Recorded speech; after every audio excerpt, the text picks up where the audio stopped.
एक गांव में रामू नाम का एक सीधा साधा हलवाई रहता था। वो शादियों और त्योहारों पर खाना बनाने का काम करता था। एक रात वो पास के गांव में एक शादी का काम निपटाकर अपने घर लौट रहा था। रात के करीब 12 बज चुके थे और चारों तरफ घना अंधेरा और सन्नाटा था। रास्ते में एक पुराना विशाल बरगद का पेड़ पड़ता था, जिसके बारे में गांव के लोग कहते थे कि वहां भूत प्रेतों का बसेरा है। रामू थका हुआ था, इसलिए उसने उन बातों पर ज्यादा ध्यान नहीं दिया। एक अजीब बारात का मिलना। जैसे ही रामू उस बरगद के पेड़ के पास पहुंचा, उसे अचानक शहनाई और ढोलक की आवाज सुनाई दी। वो हैरान रह गया कि इतनी रात गए जंगल के रास्ते से कौन सी बारात जा रही है। तभी उसकी नजर सामने से आती एक आलीशान बारात पर पड़ी। बारात में लोग बहुत महंगे और चमकीले कपड़े पहने हुए थे। दूल्हा एक सफेद घोड़े पर बैठा था। लोग खुशी से झूम रहे थे और नाच रहे थे। रामू को देखकर बारात के मुखिया, जो दूल्हे के पिता लग रहे थे, रुक गए।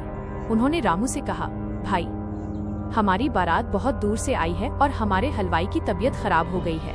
क्या तुम हमारे लिए खाना बना दोगे? हम तुम्हें मुंह मांगा इनाम देंगे। गरीब रामू भारी इनाम की बात सुनकर लालच में आ गया और उसने तुरंत हाँ कर दी। आधी रात की दावत और सच्चाई का एहसास।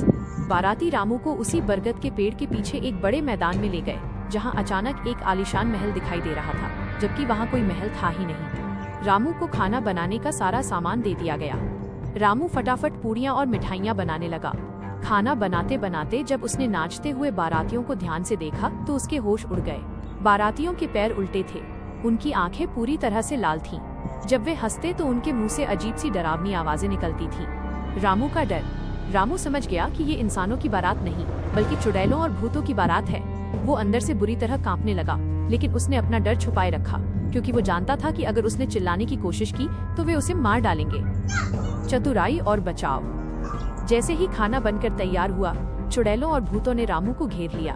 दूल्हे के पिता ने रामू को सोने के सिक्कों से भरी एक पोटली दी और कहा, लो तुम्हारा इनाम, लेकिन याद रखना, जब तक तुम अपने घर न पहुंच जाओ, इस पोटली को खोलकर मत देखना और न ही पीछे मुड़कर देखना।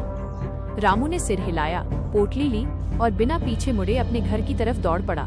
डर के मारे उसके पैर कांप रहे थे और पीछे से डरावनी हंसी और हवाओं की सरसराहट आ रही थी। सुबह का उजाला। रामू जैसे तैसे हांफते हुए अपने घर पहुंचा और दरवाजा अंदर से बंद कर लिया। डर के मारे उसे रात भर बुखार रहा। अगली सुबह जब सूरज की रोशनी खिड़की से अंदर आई तो रामू की जान में जान आई। उसने कांपते हाथों से सोने के सिक्कों वाली पोटली खोली, लेकिन जैसे ही उसने पोटली खोली वो हैरान रह गया। पोटली में सोने के सिक्के नहीं, बल्कि सूखी हड्डियां और पेड़ के सूखे पत्ते थे।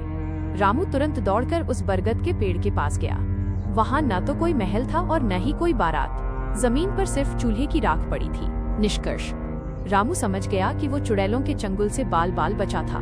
उस दिन के बाद से रामू ने कभी भी आधी रात को अकेले सफर नहीं किया और न ही कभी लालच में आकर अनजान लोगों की मदद की। गांव वाले आज भी रात के समय उस बरगद के पेड़ के पास जाने से कतराते हैं।